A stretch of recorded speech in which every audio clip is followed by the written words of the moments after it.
tími á tiltekt. Frábæru Systema geymsluboksin eru nú fáanleg í Netto. Skemmtilegt skipulag með snjöllum lausnum frá Systema. Netto. Kræsingar og kostakjör.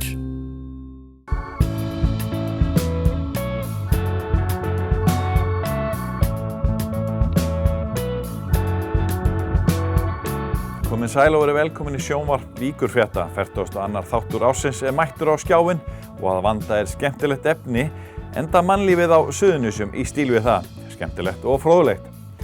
Við hittum handhafa menningarverðlauna Reykjanesbæjar, göngugarpinn Rannveigu Lilju Garðarsdóttur, kíkjum í Rauða krossbúðinni í Keflavík og smökkum á þakkargjörðarkalkún á Ásbrú, gamla hervellinum. Að lokum förum við á kótilettukvöld með Sigvalda löggu og göngukappa, en við byrjum á súluverðlaunum Reykjanesbæjar. Já, við erum komin hérna með hana Rannveigu, eða Nanni eins og hann kölluð, göngugarpur Suðurnesja. Til hamingju Nanni með þessi verðlaun, þetta súlan, þetta eru merkilega og skemmtilega verðlaun. Já, virkilega. Áttirðu von á þessu, maður spyr nú eiginlega alltaf að því. Nei, ég átti ekki von á þessu og ég er bara mjög hrærður og þakklátt fyrir að hafa fengið þessi virðulegu verðlaun. Ef við förum aðeins lengra aftur í tímann, þú ert búin að vera að þessu í 15 ár að kynna göngulegur og fara með Suðurnesjumenn hérna allt svæðið okkar. Og hvernig byrjaði þetta? Sko, þetta byrjaði fyrir svona, 15 árum, árið 2000, að þá hittust við nokkrir vinir sem voru búin að ferðast víða Ísland og ganga bara út allt. Og okkur fannst eiginlega ómögulegt að þurfa að vera að fara eitthvað langt út á land til þess að fara í gönguferðir. Hvort það var ekki hægt að bara labba út heima frá sér og fara bara í 2-3 tíma gönguferð og njóta náttúrunnar. Svo við fórum að horfa á svona svolítið nær og fórum að pæla, við hljótum ekki að gengja úr Reykjanesskagann og eitthvað hlýtur að vera þar. Og svo við ákveðum bara að kanna það og við byrjum á því að hittast í Straumsvík í Hafnarfirði og ákvaðum þá við skildum nota sumari til þess að labba meðfram ströndinni frá Straumsvík til Grindavíkur og gera þetta bara á einu sumri og vita hvort að við værum ekki ykkur nær svona Reykjanesskagann eftir svoleiðis sumar. Og við gerðum það og það gekk bara mjög vel og við vorum þarna eitthvað 6 eða 7 sem að byrjuðum. Svo þegar sumari var að enda þá vorum við orðin helmingi fleiri. Og við vorum bara svo ánægð með okkur eftir þetta sumar að við héldum áfram næsta sumar og það sumar var líka mjög áhugavert og hópurinn var ennþá stærri. En voruð þið strax farin að leita að finna nýjar gönguleiðir? Já, eftir fyrsta sumari þá fórum við að sjá það, já, það var gaman að labba þarna og þvert yfir Skagann og labba á þetta fjall og hitt fjalli eftir sem við sáum meira og svona. Og svo fór ég svona að leika mér því að mér langaði svona að vita meira. Þá fór ég að finna mér efni til þess að lesa næstu ferð sem við varum að fara til þess að geta það miðla til hinna. Og þegar ég gerði það, þá fannst mér það svo ofboðslega áhugavert að mér fannst hreinlega að vera bara saga út úr hverjum einasta hól. Og svo þegar maður fór að átta sig á jarðfræðinni og hvað hún er ofboðslega lifandi og hreinlega bara lifnaði við lappirnar á okkur. Að þá fór ég alltaf að hafa meira og meira gaman af þessu og lesa meira og svona miðla. Þannig eiginlega vaknaði svona áhugi minn á svæðinu. Og hvað, þú ákvaðst að fara í nám, leiðsögumanninn svo kallaði það ekki, eða gerðist það fljótlega eða? Já, það var nokkrum árum seinna, ég byrjaði að fara í ferðamálaskólann í Kópavogi og þegar ég var búin með hann, þá var ég ennþá að labba Reykjanesskagann alltaf á sumrin og þá svona jókst þekkingin og áhuginn ennþá meira eftir það nám og þá, framhald af því, þá ákvað ég að fara í leiðsöguskólann og svo þegar að ég var búin með leiðsöguskólann að þá var eiginlega bara, fannst mér allir vegir færir og fóru bara detta allt mögulegt sniðugt í hug sem ég fannst svo skemmtilegt og fá hérna með mér og svona, þannig þetta bara hefur þannig undið upp á sig einhvern veginn. Og ertu búinn að fara í rauninni alla Reykjanesskagann, bara alveg þú byrjaðir reyndar eins og segir þarna Hafnarfjarðarmegin og ert búinn að ganga 1000 kílómetra. Hvað þetta margar gönguleiðir í rauninni sem að þú ert með svona skipulagðar? Sko þetta göngulega verkefni mitt, þess sem við erum að ganga alltaf einu sinni í viku á miðvikudögum, að þá hefur við verið að fara sko 10 ferðir á sumri. Og það allt saman svona ólíka leiðir og það já, það alltaf verið, ég alltaf að reyna að finna nýja leiðir og það má labba leiðina í aðra áttina og tilbaka og það ert með sikkurt sjónarhornið og maður hefur sikkura söguna að segja. Þannig að ég reyna að hafa gönguleiðina þannig að það sé alltaf eitthvað nýtt sem að fólk upplifir og svo hef ég líka oft sko yfir sumari svona ákveðna punktar sem fólk þarf að muna eftir sumari þannig að fólk getur bara tekið próf á haustin, ég segi svona, þannig að bara það sé festist pínu í sinni svona í huga fólks það sem maður að tala um.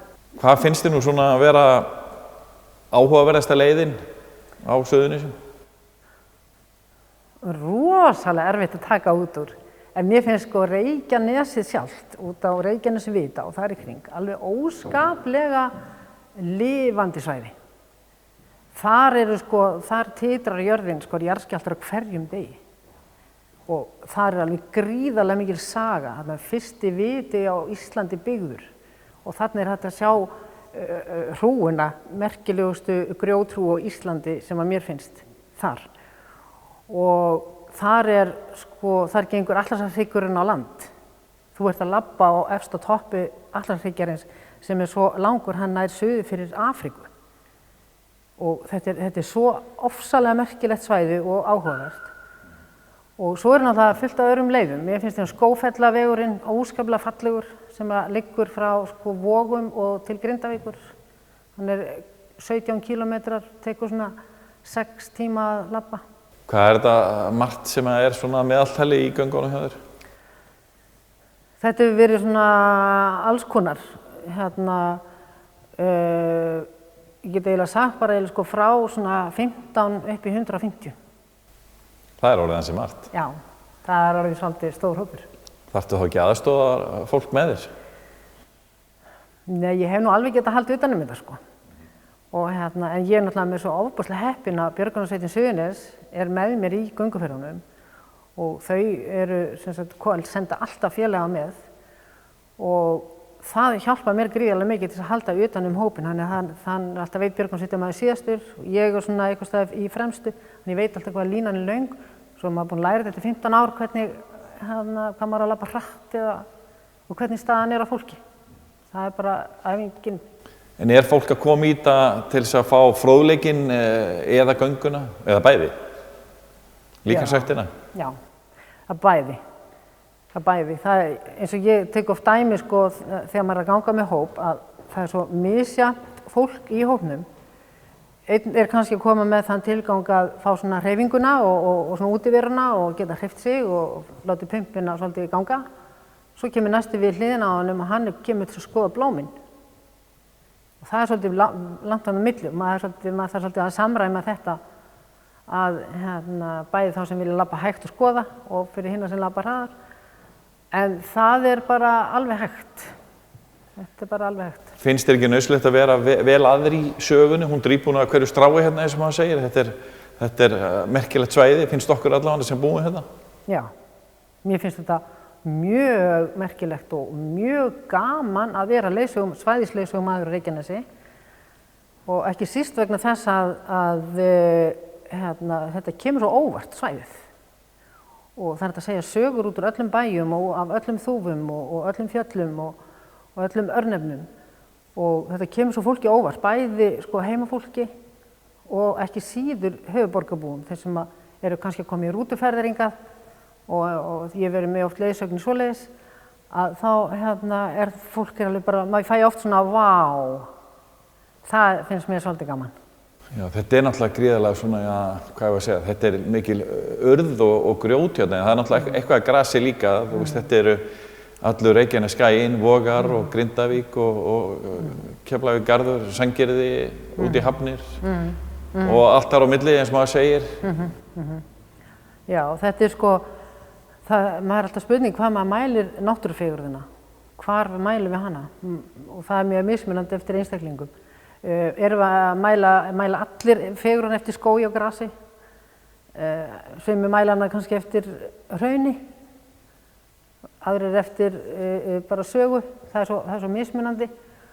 Og en mér í mínum huga að þá finnst mér bara Reykjanes svo fjölbreytt að þessi leitinu. Það er ekkert síður gaman að ganga hraunin og ímynda sér og gera sér hugalund og lesa sér til hvenar rann þetta hraun og hvaðan kom þetta og á hvað löngum tíma, hvað var þetta heitt, hvernig rann þetta. Og svo að labba inn í þessu, þetta er svona stundum eins og að labba inn í listasal, þar sem að þú tímir ekki að stíga niður fæti af því þú vilt ekki vera að eyðileggja eitthvað. Ég fæ bara oft svona tilfinningu og göngufólkið mitt sé ég líka, þannig að ég er ekkert ein það. Og svo þessi fallega strönd hérna og þannig að það ekki, ferðið alveg niður á svona, gengur með sjónum líka? Já, það er æðisgengilega gaman að ganga með sjónum á Reykjanesinu. Þú getur valið það að ganga eftir hvítri sandströnd, viltu svarta sandströnd að ganga eftir, viltu klettaströnd, viltu sjá strönd þar sem þú hefur séð hvernig hraunið þegar það rann niður, hvernig það rann út í sjóinn, viltu sjá sjávarhamrana undir þessu hrauni. Þetta er allt hérna og þetta er alveg ofsalega magnað að skoða. Þessar fréttir eru helstar hjá Víkurfréttum í þessari viku. Reykjanesbær vill slíta samstarfi við hinn sveitafélögin á Suðurnesjum, leggja niður samband sveitafélaga, SSS. Við erum að tala að 40 ára hjónabandi sé að ljúka. Böðvar Jónsson, bæjarfulltrúi Sjálfstæðisflokks í Reykjanesbæ, sat sinn 400. bæjarstjórnarfund í vikunni. Hann rifjaði það upp hvernig hann var húðskammaður á fyrsta fundinum fyrir 22 árum. Bæjarstjórn Reykjanesbæjar fékk líka ungmennaráð bæjarins í heimsókn á bæjarstjórnarfund.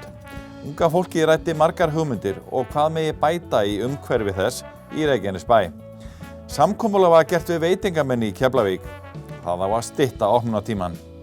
Fjölskylduhjálp Íslands býst við 400 fjölskyldum í jólaúthlutun í ár. Það er ótrúlegt. Við ræðum við Kristján Gunnarsson hjá Verkalýðs- og sjómannafélagi Keflavíkur og nágrennis og Írisi Gunnarsdóttur hjá Vinnumálastofnun stöðuna í atvinnumálum. Staðan hefur ekki verið svona góð síðan fyrir hrun. Mannlífið er fjölbreytt á Suðurnesjum, meðal annars í Grindavík, en á kvennamessu Kvenfélags Grindavíkur voru 15 konur heiðraðar. Mikil stemming í Grindavík og allir kallar á sjó. Aðilar í sveitafélaginu Garði hafa óskað eftir því að fá að reisa 360 fermetra gisti- og spa-aðstöðu og í Keflavík á að breyta fyrrverandi húsnæði tónlistarskólans í enn eitt gistiheimilið. Fjöri heldur áfram í ferðaþjónustunni öll Suðurnes. Garðmenn ætla fjölmenna á íbúafund á mánudag en þá verður fjárhagsáætlun sveitafélagsins kynnt. Og meira á Garðinum, í körfubolti er að hasla sér völl þar í bæ. Og enn meira á sportinu, crossfitamann Ragnheiður Sara Sigmundsdóttir varð önnur á Íslandsmótinu í crossfit. Sjáumst síðar.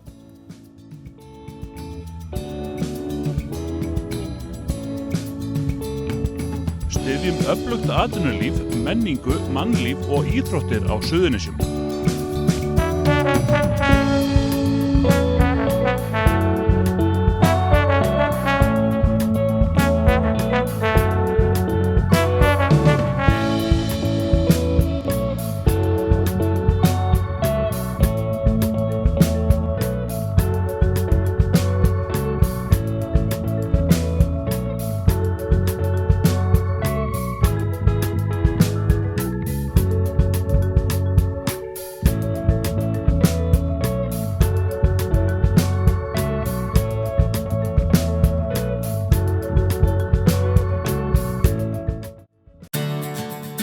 Bókaðu bílinn þinn á bílahótel og láttu degra við hana meðan hún ferðast. Bíllinn bíður þín svo tandur heill við heimkomu, beint fyrir utan. Bílahótel.is. Nýtum allt og spörum. Nettó stuðlar að minni sóun og býður stigvaxandi afslátt af vörum sem nálgast síðasta söludag. Hugsum vel jörðina, við eigum bara eina. Nettó.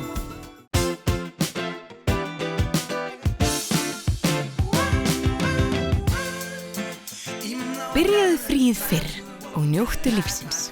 Keflavíkurflugvöllur.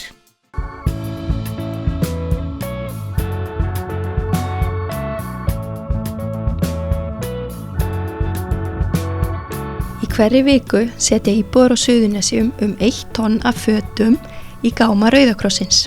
Hluti fatana svo seldur í Rauðakrossbúðinni á lágu verði. Hjá Rauðakrossinum á Suðurnesjum líka fataúthlutun einu sinni í viku og segir Halldóra Blöndal, sjálfboðaliði og verkefnastjóri, að starfið gangi fyrst og fremst út á það að hjálpa öðrum.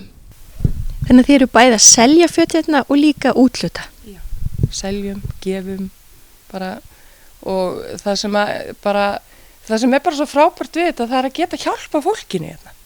Þú veist, ekki bara hælisleitunum, þetta líka Íslendingum og öryrkjum og þessum atvinnuleysisbótum og langveikbörn og bara velkomin til mín. Ja, þannig að það alveg frá kirkjunni og Reykjanesbæ og hérna, og svo tek ég bara fólk líka af götunni sem ég sé, vantar þið föt, vantar bara tíminn á miðvikudaginn, bara klukkan 3 eða eitthvað.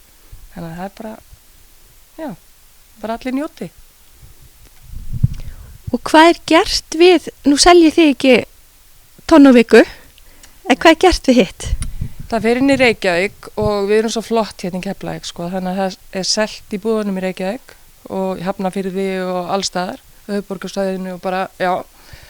Og síðan restin, hún pökkuð, þetta allt pakkað á hérna palléttur, rosa fínt og þvegið og eitthvað þessu lagað. Síðan þetta sent til Hollands og þar koma svona efniskaupmenn og kaupa þetta, pæli í þessu.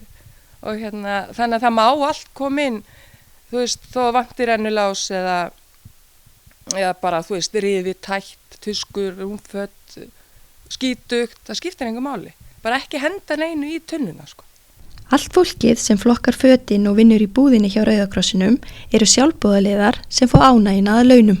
Og það já, við vinnum sjálfboðastarf og ég sé þessi skemmtilegasta sjálfboðastarf sem getur bara unnir, þú veist. Og það náttúrulega komið fólk hérna sem eins og mér svo gaman að sjá fólk koma hérna inn sem að byrja að vinna hérna og það kemur alveg, þú veist, bara bogið í baki og svona bara hefur ekki hitt fólk í langa tíma og þú veist, kemur hérna svo bara, það réttist bara úr því og það orðið bara svona, þú veist, eitt af samfélaginu, þú veist, sem var ekki. Margir farnir í ræktin eftir að koma og byrja hérna og að reyfa sig og hérna við tölum mikið mataræði hérna og reyfingu og allir allt í að taka sig á, sko. Þannig að þetta svolítið, það svo margt í kringum þetta og enginn fær borgað. En við fáum bara ánæginn og gleðina og komast út og vera bara meðal fólks og gera eitthvað. Þú veist, gera eitthvað fyrir aðra. Það það sem mér skipta bara máli. Þú veist, vera ekki alltaf fastur í sjálfu sér.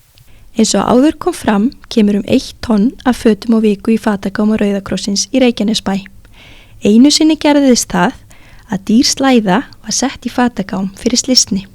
Það kom hérna slæða og hérna sem það var hringt hérna bara guð með góðar slæða. 170.000 slæða, sko. Og hérna kemur hérna inn og ég bara 170.000 slæða og ég menn það koma hérna, sko ég veit ekki hvað margar slæður hérna á mánuði og hérna en ég hugsa að ég hafi selt hann 500 kall, mér grunar það, sko. Þannig að það einhver hérna í Keflavík sem með 170.000 slæðu. Þannig að, en ég veit ekki alveg merkið á henni, ekki alveg með það á hreinu. Það einhver heppin út í bæ. Ég sé að þið eru með tískufatna líka, gefur fólk ykkur ný föt? Já, og fullt af nýja fötum, með merkir á, bæði skó og fött, allt, mikið af flottum fötum, fött sem verið að selja núna í búðum, það að koma hérna inn, þannig að það allt að koma. Og hvernig verðið svona með við það sem í búðum almennt? Mjög lágt, við erum að selja frá 100 krónum upp í 2000 krónur, jakkafötin dýrast á 2000, 3 hluti saman, annars hérna barnafötin yfirleitt 100. Og í búðinni það frá 500, kjólar algótt á 800 eða 1400. Þannig að þetta svona verði okkur 500-800, mjög algengt. Veitingamennirnir Ingólfur og Ásbjörn, sem báðir í veitingarekstri á Ásbrú í Reykjanesbæ, hafa ákveðið að snúa bökum saman og efna til þakkargjörðarhátíðar í gamla offiseraklúbbnum á Keflavíkurflugvelli. Við hittum þá félaga í íbúð Kanans á Ásbrú þar sem þeir sögðu okkur frá veislunni sem framundan.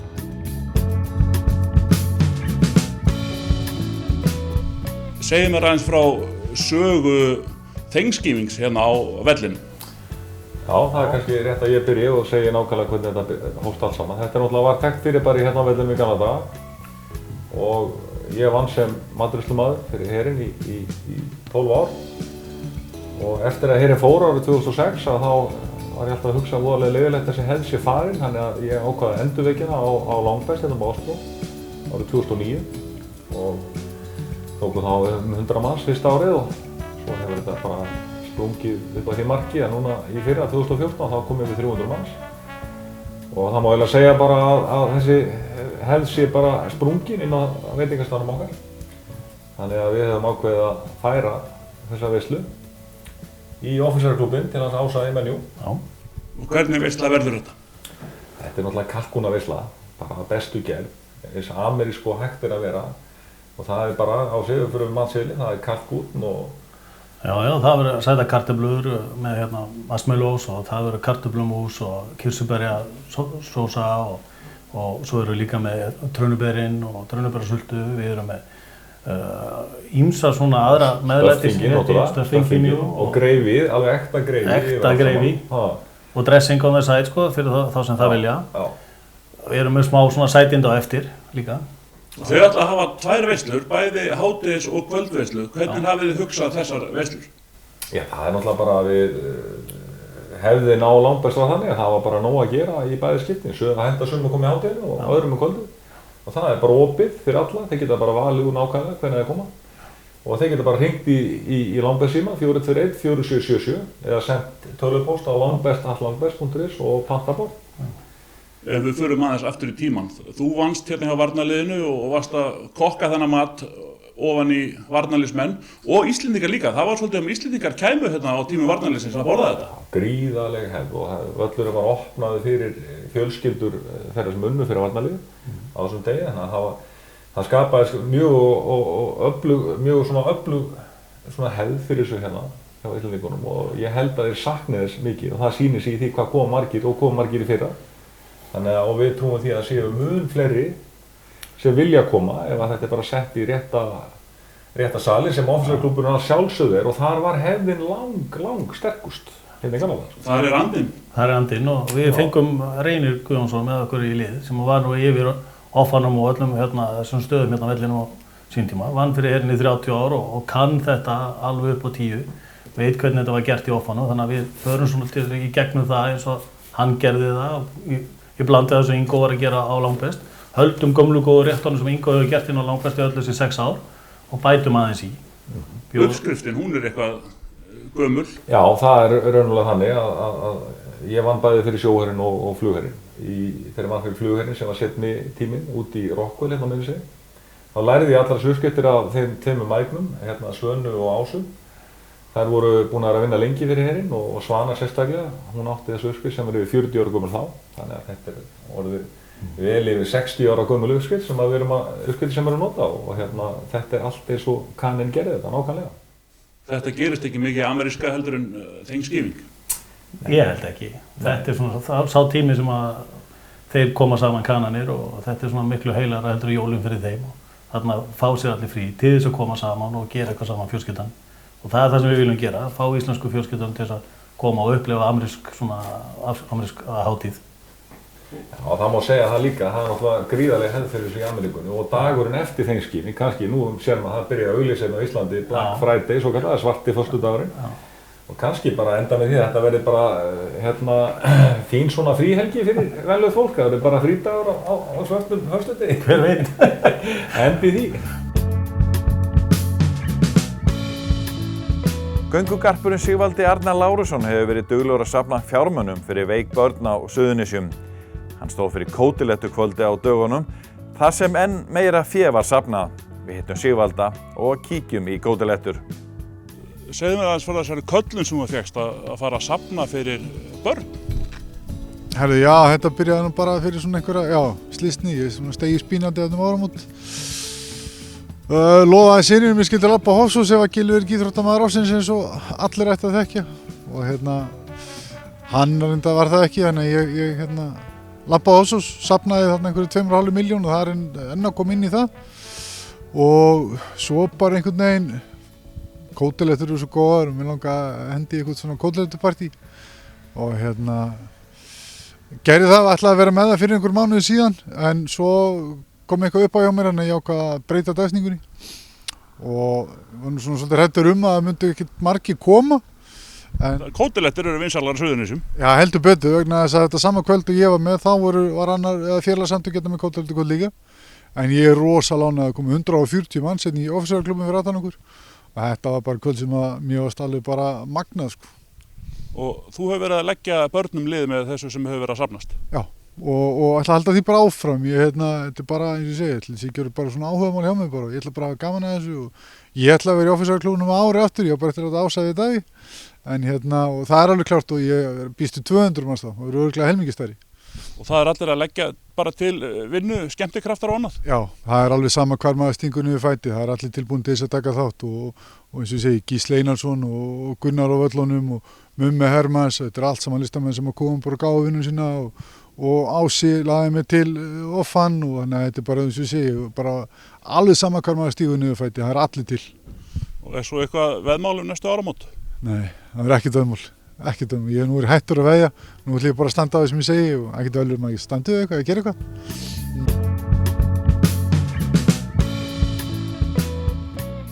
Leið og við þökkum fyrir áhorfið, minnum við á aðra miðla Víkurfrétta, blaði sem dreift ókeypis öll Suðurnes, Víkurfréttavefinn vff.is, en þar nýtt efni alla daga vikunar og fyrir kylfingana, golffréttir og umfjöllun, sömuleiðis alla daga.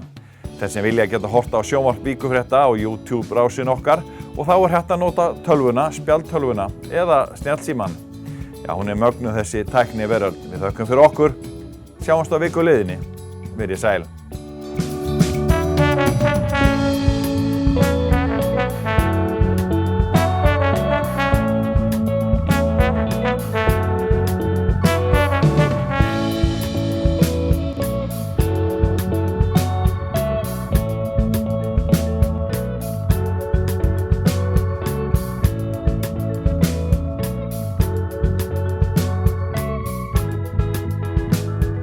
Vertu velkominn á Rocksap Íslands. Þar getur þú prófa að hljóðblanda, spreytt þig á hljóðfærum, skellt þér í bíó, skoða muni úr rocksögunni og margt fleira. Við tökum vel á móti hópum af öllum stærðum og gerðum.